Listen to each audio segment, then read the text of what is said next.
Hi, welcome to the Market Alert for Friday, the 17th of January 2025. So bonds, Bitcoin and bullion bid as Fed speak sparks dovish jump in rate cuts. And yet just a few days ago, there was no chance of rates being cut in March. So, it's just amazing, isn't it? If we continue getting numbers like this, it's reasonable to think that rate cuts could happen in the first half of the year.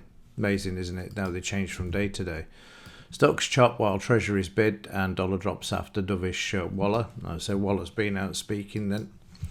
He tends to let the cat out of the bag. US stock markets finished mostly lower after mixed data, while treasuries were boosted after dovish Fed Waller. Fed Governor Waller suggested that a cut in March cannot be completely ruled out and that 3 or 4 cuts are possible this year, depending on the data. 3 or 4 cuts? Wow. That's some serious business, that is. Right, economic news today, just retail sales from the US and building permits as well. Actually, it's from the UK, 7 a.m. We had the retail sales yesterday, didn't we, from the US, if I recall? Yes, we did. And they came out slightly lower. So, again, that's probably the dovish news that Waller is referring to, their core retail sales as well. And then we had GDP from the UK as well, 0.1, which was better than forecast. Well, probably better than the previous, but way out on the forecast there, 0.2, so missing the target there. Right, let's have a look at the choppy markets from yesterday. There was no follow through following those CPI numbers, so I think the reality that there was just again, as it's known, the CP lie. And when you look at the data in a bit more detail, when you see that egg prices went up 36% last month, okay, they've got this, the rhetoric at the moment of the avian bird flu, etc. I'm not going to get into that, but that's probably the reason why people are stockpiling eggs and sending the prices much higher. So be warned, probably going to make its way here as well. Right, let's have a look at the markets and kick off with the Dow. So first of all, apologies for yesterday.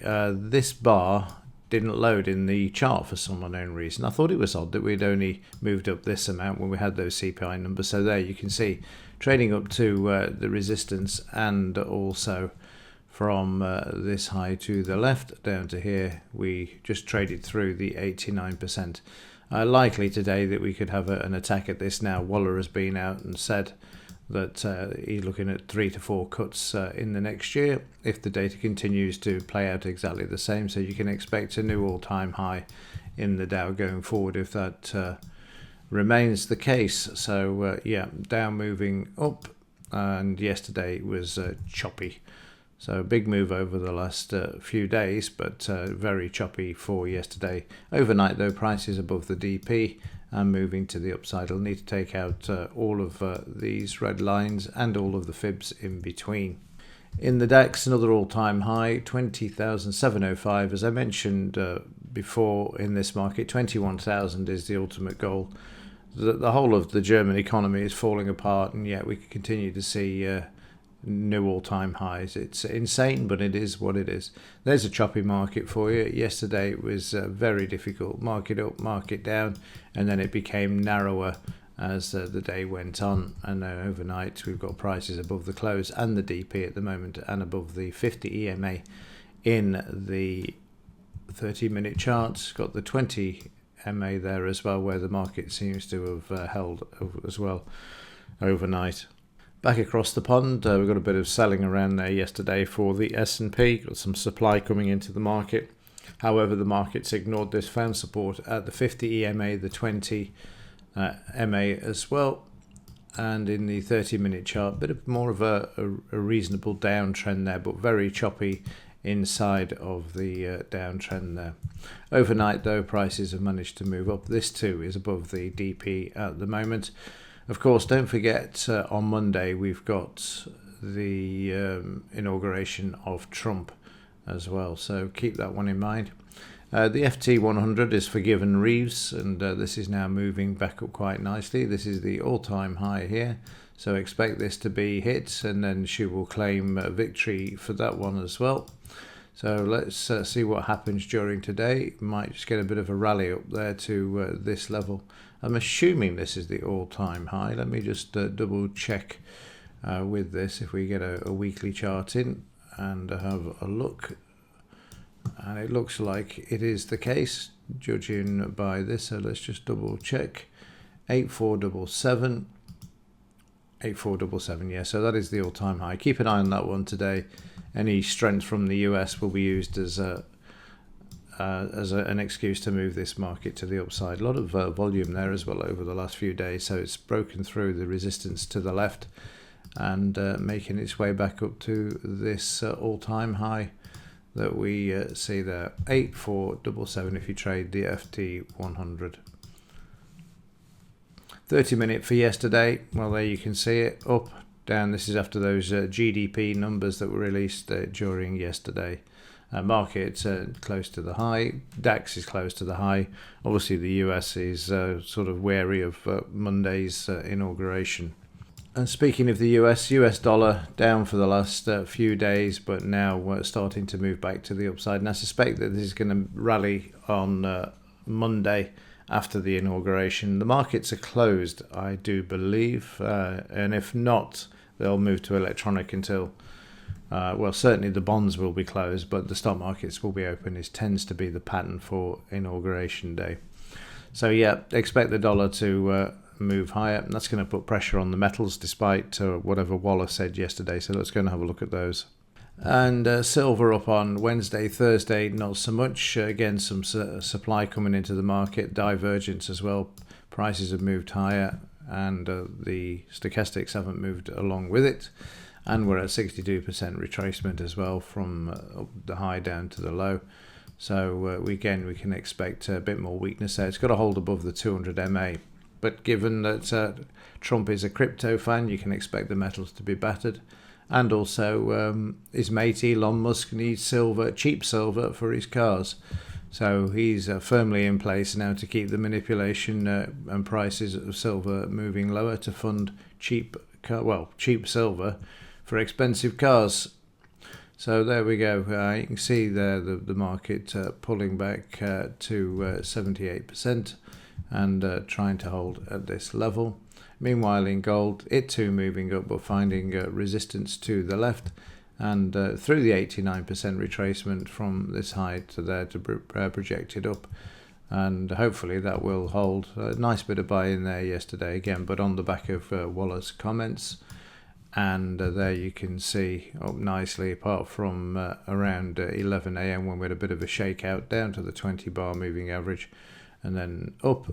This market will need to hold at the DP, but that depends on the dollar's strength today, and it's below the close as well. I'm expecting a down day for this market or the metals or the sector, because that's what usually happens on a Friday.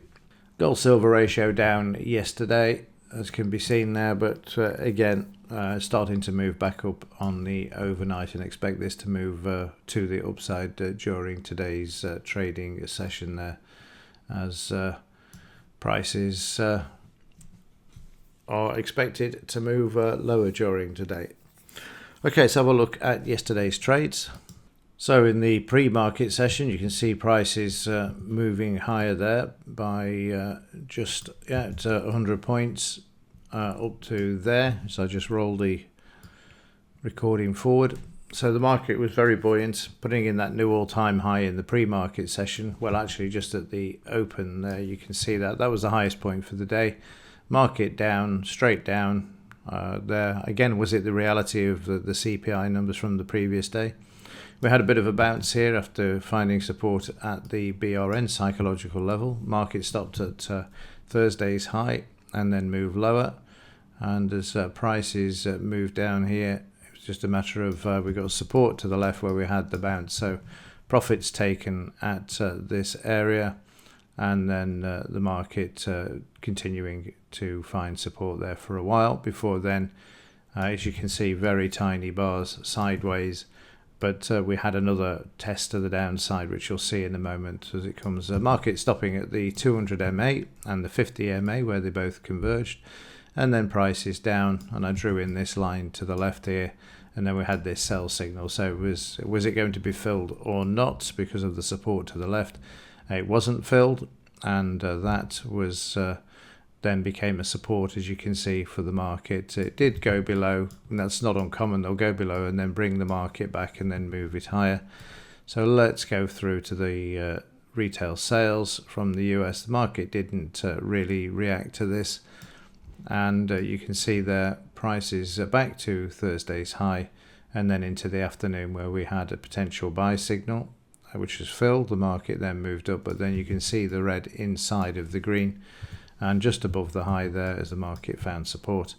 However, the Dow had different ideas, moved south, and then we had a tricky one here because the entry price was by the 200 MA, but the market managed to get through this, and as you can see, as the market moved down to the BRN again as prices came back, taking the profits, and that was the last trade of the day. And you can see how sideways the market became then into the close of the cash market in Germany. So have a quick look at overnight, and you can see that we're not doing a lot at the moment. We're above the DP and the close, above the 200 MA.